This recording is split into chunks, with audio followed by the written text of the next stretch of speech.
ಕಾವ್ಯಗಳಲ್ಲಿ ಬರುವ ವಸ್ತುಕ ಮತ್ತು ವರ್ಣಕಗಳೆಂಬ ಕಾವ್ಯ ಪ್ರಭೇದಗಳ ಸಂಗತಿ ಈಗಾಗಲೇ ಅನೇಕ ವಿದ್ವಾಂಸರ ಚರ್ಚೆಯ ವಸ್ತುವಾಗಿದ್ದು, ಈ ಬಗೆಯಾದ ಕಾವ್ಯ ಭೇದಗಳು ಸಂಸ್ಕೃತ ಲಾಕ್ಷಣಿಕರಲ್ಲಿ ಕಂಡುಬಾರದೇ ಇರುವುದರಿಂದ ಮೂಲತಃ ಈ ವಸ್ತುಕ ವರ್ಣಕ ವಿಚಾರ ವಿನ್ಯಾಸ ಭಾರತೀಯ ಕಾವ್ಯ ಮೀಮಾಂಸೆಗೆ ಕನ್ನಡದ ಒಂದು ಮಹತ್ವದ ಕೊಡುಗೆ ಎಂಬ ತೀರ್ಮಾನಕ್ಕೆ ಬರಲಾಗಿದೆ.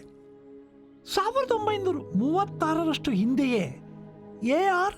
ಕೃಷ್ಣಶಾಸ್ತ್ರಿಯವರು ಮೊದಲಿಗೆ ಈ ಕುರಿತ ಚರ್ಚೆಯನ್ನು ಪ್ರಾರಂಭಿಸಿದಂದಿನಿಂದ ವಸ್ತುಕ ವರ್ಣಕ ಕಾವ್ಯಭೇದಗಳನ್ನು ಕುರಿತು ಕನ್ನಡದ ಎಲ್ಲ ಪ್ರಮುಖ ವಿದ್ವಾಂಸರು ಪಂಪನಿಂದ ಹಿಡಿದು ಹದಿಬದೆಯ ಧರ್ಮವನ್ನು ಬರೆದ ಹೊನ್ನಮ್ಮನವರೆಗೂ ಕವಿಗಳಿಂದ ಪ್ರಸ್ತಾಪಿತವಾದ ಈ ಎರಡು ಪಾರಿಭಾಷಿಕ ಶಬ್ದಗಳನ್ನು ಅರ್ಥೈಸುವ ಪ್ರಯತ್ನ ನಡೆಸಿದ್ದಾರೆ. ಆದರೆ ಈ ಎರಡು ಕಾವ್ಯ ಪ್ರಭೇದಗಳು ನಿರ್ದಿಷ್ಟವಾಗಿ ಏನನ್ನು ಸೂಚಿಸುತ್ತವೆ ಎಂಬ ಬಗ್ಗೆ ಒಂದು ಖಚಿತವಾದ ನಿಲುಗಡೆಗೆ ಬರಲು ಸಾಧ್ಯವಾಗಿಲ್ಲ.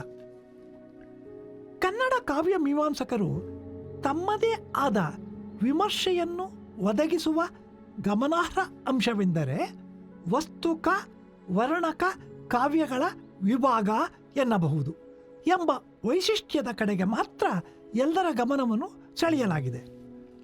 ಕನ್ನಡ ಸಾಹಿತ್ಯದ ಅನನ್ಯತೆಯನ್ನು ಪ್ರಕಟಿಸುವ 12ನೇ ಶತಮಾನದ ಶಿವಶರಣರ ವಚನಗಳು ಸಾಹಿತ್ಯ ತತ್ವದ ದೃಷ್ಟಿಯಿಂದ ಏನಾದರೂ ಬೇರೆಯಾದ ಸಂಗತಿಗಳನ್ನು ಹೇಳುತ್ತವೆಯೇ ಎಂಬುದು ವಿಚಾರಣೀಯವಾದ ಸಂಗತಿಯಾಗಿದೆ.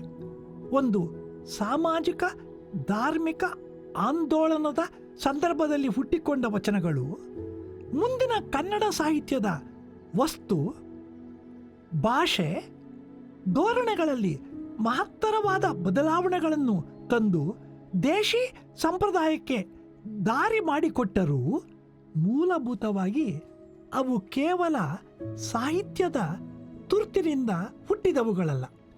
ಯಾಕೆಂದರೆ ವಚನಕಾರರಿಗೆ ತಾವು ಸಾಹಿತ್ಯ ನಿರ್ಮಿತಿಯೊಂದರ ಮೂಲಕ ತಮ್ಮ ಹಿಂದಿನ ಸಾಹಿತ್ಯಕ್ಕೆ ಪ್ರತಿಕ್ರಿಯೆಯನ್ನು, ಮುಂದಿನ ಸಾಹಿತ್ಯಕ್ಕೆ ಮಾರ್ಗದರ್ಶಕ ಪ್ರೇರಣೆಯನ್ನು ತೋರುತ್ತಿದ್ದೇವೆ ಎಂಬ ಪರಿವೆಯೇ ಇರಲಿಲ್ಲ. ವಾಸ್ತವವಾಗಿ ಅವರ ವಚನ ಈ ಎರಡೂ ಆಗಿದ್ದರೂ ಅವರಿಗೆ ಸಾಹಿತ್ಯ ಅಥವಾ ಕಾವ್ಯದ ಬಗ್ಗೆ ಒಲವೇ ಇರಲಿಲ್ಲ. ಕವಿತ್ವ ಸಾಧಕರೆಲ್ಲ ಕಳವಳಿಸಿ ಹೋದರು, ವಿದ್ಯಾ ಸಾಧಕರೆಲ್ಲರೂ ಬುದ್ಧಿಗೆಟ್ಟರು ಎಂಬ ಚನ್ನಬಸವಣ್ಣನವರ ವಚನ ಕಾವ್ಯ ರಚನೆಯಿಂದಾಗಲಿ ಅವುಗಳಿಗೆ ಅಗತ್ಯವಾದ ವಿದ್ಯೆಗಳಿಂದಾಗಲಿ ಏನೂ ಪ್ರಯೋಜನವಿಲ್ಲ, ನಿಜವಾದ ಅನುಭವ ಸಾಧನೆಗೆ ಎಂಬುದನ್ನು ಸ್ಪಷ್ಟಪಡಿಸುತ್ತದೆ. ಅವರಿಗೆ ಮುಖ್ಯವಾದದ್ದು ಅನುಭವ ಮತ್ತು ಅದನ್ನು ತಕ್ಕ ಮಾತುಗಳಲ್ಲಿ ಹಿಡಿದು ಇಡಬಲ್ಲ ಒಂದು ಅಭಿವ್ಯಕ್ತಿ ಪ್ರಕಾರ. ಆದ ಕಾರಣ ಈ ಅಭಿವ್ಯಕ್ತಿಗೆ ಅವರು ಸಾಹಿತ್ಯ ಸಂಬಂಧಿಯಾದ ಹಾಗೂ ಪರಿಚಿತವಾದ ಗದ್ಯ ಪದ್ಯ ಇತ್ಯಾದಿ ಪದಗಳನ್ನು ಬಿಟ್ಟು ವಚನ ಎಂಬ ವಿಶಿಷ್ಟವಾದ ಹೆಸರನ್ನು ಕೊಟ್ಟುಕೊಂಡರು. ಈ ವಚನ ರಚನೆಯೇ ಅವರಿಗೆ ತಮ್ಮ ಒಳಗನ್ನೂ ಹಾಗೂ ಹೊರಗನ್ನೂ ಶೋಧಿಸುವ ಒಂದು ವಿಧಾನವಾಯಿತು. ಈ ವಚನಗಳು ಅವರ ಅಂದಂದಿನ ಅನುಭವಕ್ಕೆ ಒದಗಿ ಬಂದದ್ದರಿಂದ ಅವುಗಳಲ್ಲಿ ಕುತ್ಸಿತ ಕಾವ್ಯಾಲಂಕಾರಗಳನ್ನು ನೋಡುವವರ ನೋಡಿ ತಿರಸ್ಕಾರವನ್ನು ಸೂಚಿಸುತ್ತಾರೆ. ಇಂತಪ್ಪ ವಚನ ರಚನೆಯ ಬಿಟ್ಟು ಕುತ್ಸಿತ ಕಾವ್ಯಾಲಂಕಾರಗಳನ್ನು ನೋಡುವವರ ನೋಡಿ ಕಪಿಲ ಸಿದ್ಧ ಮಲ್ಲಿಕಾರ್ಜುನನು ಹುಡಿ ಮಣ್ಣ ಹೊಯ್ಯದೇ ಮಾಡನೇ ಎಂದು ಪ್ರಶ್ನಿಸುವುದರ ಮೂಲಕ ಈ ವಚನಗಳು ಸಾಹಿತ್ಯದ ಆಕರ್ಷಣೆಯಿಂದ ಅಥವಾ ಕಾವ್ಯವಾಗುವ ಅಪಾಯದಿಂದ ಪಾರಾಗುವುದು ಒಳ್ಳೆಯದು ಅಂದುಕೊಳ್ಳುತ್ತಾರೆ. ಒಂದು ದೃಷ್ಟಿಯಿಂದ ಇದು ಕಾವ್ಯ ವಿರೋಧಿಯಾದ ನಿಲುವೂ ಕೂಡ. ಇಂಥ ಕಾವ್ಯ ವಿರೋಧಿಯಾದ ಅಥವಾ ಸಾಹಿತ್ಯೇತರ ಮನೋಧರ್ಮದಿಂದ ಮೂಡಿದ ಈ ವಚನಗಳು ಇಂದು ನೋಡುವ ನಮಗೆ ಇವು ಸಾಹಿತ್ಯವಲ್ಲದಿದ್ದರೆ ಬೇರೆ ಇನ್ನಾವುದು ಸಾಹಿತ್ಯ ಅನಿಸುವಂತಹ ಭಾವನೆಯನ್ನು ಮೂಡಿಸುತ್ತವೆ. ಮತ್ತು ಅವರು ತಮ್ಮ ಅನುಭವದ ಪರಿಭಾಷೆಯಲ್ಲಿ ಹೇಳಿಕೊಳ್ಳುವ ಎಷ್ಟೋ ಮಾತುಗಳು ಕಾವ್ಯ ರಹಸ್ಯವನ್ನು ಕುರಿತ ಮಾತುಗಳೂ ಆಗಿವೆ. ನಿದರ್ಶನಕ್ಕೆ ಬಯಲ ರೂಪ ಮಾಡಬಲ್ಲಾತನೇ ಶರಣನು, ಆ ರೂಪ ಬಯಲ ಮಾಡಬಲ್ಲಾತನೇ ಲಿಂಗಾನುಭಾವಿ ಎಂಬ ಬಸವಣ್ಣನವರ ಮಾತು ಶರಣನಿಗೂ ಲಿಂಗಾನುಭಾವಿಗೂ ಇರುವ ವ್ಯತ್ಯಾಸವನ್ನು ವರ್ಣಿಸುತ್ತಿದ್ದರು. ಕಾವ್ಯಾನುಭವದ ದೃಷ್ಟಿಯಿಂದ ತೀರಾ ಆಧುನಿಕವಾದ ಅರ್ಥಕ್ಕೂ ಸಲ್ಲುವ ಗುಣವನ್ನು ಪಡೆದುಕೊಂಡಿದೆ. ಬಯಲು ಮತ್ತು ರೂಪ ಇವು ಅಸ್ಪಷ್ಟವೂ ಅಖಚಿತವೂ ಒಂದು ಅರ್ಥದಲ್ಲಿ ಅಮೂರ್ತವೂ ಆದ ಕವಿಯ ಅನುಭವ. ಅದೇ ಬಯಲು ಒಂದು ಇಂದ್ರಿಯ ಗ್ರಾಹ್ಯವಾದ ರೂಪ ಅಥವಾ ಆಕಾರಕ್ಕೆ ಬರುವ ಕಾವ್ಯಕ್ರಿಯೆಯನ್ನು ಸೂಚಿಸುತ್ತದೆ. ಹೀಗೆ ಬಯಲ ರೂಪ ಮಾಡಬಲ್ಲಾತನೇ ಕವಿಯಾಗುತ್ತಾನೆ. ಮತ್ತೆ ಈ ರೂಪ ಬಯಲ ಮಾಡಬಲ್ಲಾತ ಅಂದರೆ ಕೃತಿಯ ಆಸ್ವಾದದ ಮೂಲಕ ಅನಿರ್ವಚನೀಯವಾದ ಕವಿಯ ಮೂಲಾನುಭವದ ಸಮೀಪಕ್ಕೆ ಹೋಗುವ ಸಹೃದಯನ ಕ್ರಿಯೆಯನ್ನು ಸೂಚಿಸುತ್ತದೆ. ಹೀಗೆ ಸಹೃದಯನು ಪಡೆದುಕೊಳ್ಳುವ ಅನುಭವ ಅಲ್ಲಮನ ವಚನವೊಂದು ವರ್ಣಿಸುವಂತೆ ಶಬ್ದದೊಳಗಣ ನಿಶ್ಶಬ್ದದಂತೆ.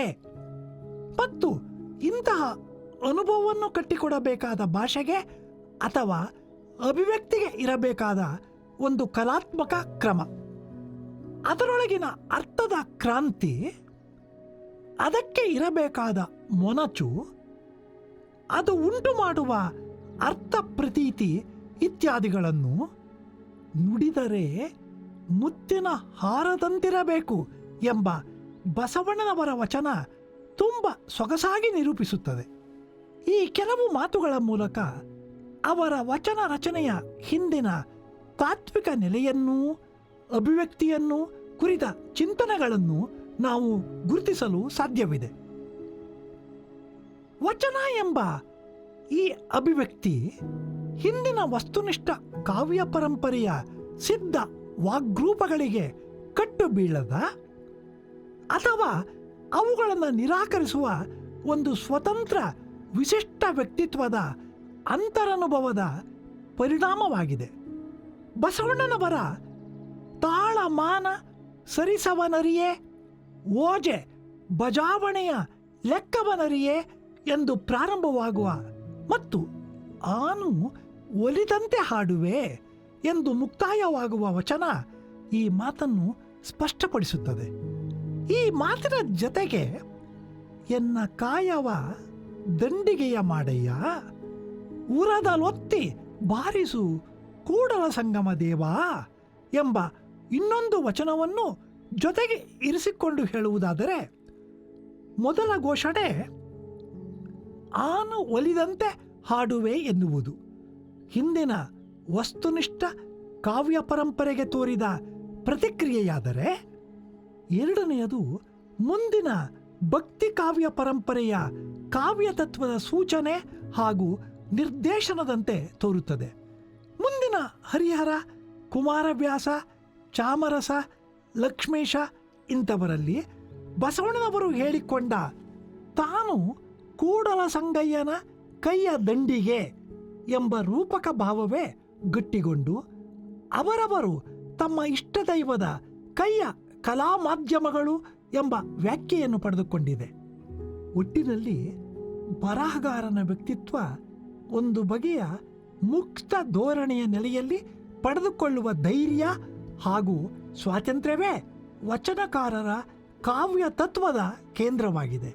ಮತ್ತು ಈ ಮನೋಧರ್ಮ ಆಧುನಿಕ ಕಾಲದ ಕವಿಯ ನಿಲುವುಗಳಿಗೆ ಸಂವಾದಿಯಾಗಿದೆ. ಒಟ್ಟಿನಲ್ಲಿ ಹೇಳುವುದಾದರೆ, ನಮ್ಮ ಕನ್ನಡ ಕವಿಗಳು ತಮ್ಮ ಸಮಕಾಲೀನತೆಯಲ್ಲಿ ನಿಂತು ತಮ್ಮ ಹಿಂದಿನ ಸಾಹಿತ್ಯ ಪರಂಪರೆಗೆ ತೋರಿದ ಪ್ರತಿಕ್ರಿಯೆಗಳು ತುಂಬ ಸ್ವಾರಸ್ಯದವುಗಳೂ ಮಹತ್ವದವೂ ಆಗಿವೆ. ಅಲ್ಲಮಪ್ರಭುವಿನ ವಚನವೊಂದನ್ನು ಉದಾಹರಿಸುವುದಾದರೆ, ಹಿಂದಣ ಹೆಜ್ಜೆಯ ನೋಡಿ ಕಂಡಲ್ಲದೆ ನಿಂದ ಹೆಜ್ಜೆಯನ್ನು ಅರಿಯಬಾರದು ಎಂಬ ಎಚ್ಚರವನ್ನು ನಮ್ಮ ಕವಿಗಳು ಉದ್ದಕ್ಕೂ ಉಳಿಸಿಕೊಂಡು ಬಂದಿದ್ದಾರೆ. ಇಂದು ನಿಂತು ನೋಡುವ ನಮಗೆ ಅವರು ಅಂದಂದು ನಿಂದ ಹೆಜ್ಜೆಯ ಗುರುತುಗಳು ಮತ್ತು ಅವರು ಕಂಡ ಹಿಂದಣ ಹೆಜ್ಜೆಯ ಗುರುತುಗಳು ನಮ್ಮ ಪಾಲಿಗೆ ಉಳಿದಿವೆ. ಪದ್ಧತಿ ಪದಹತಿಯಾಗಿ ಪರಂಪರೆಯಾಗಿ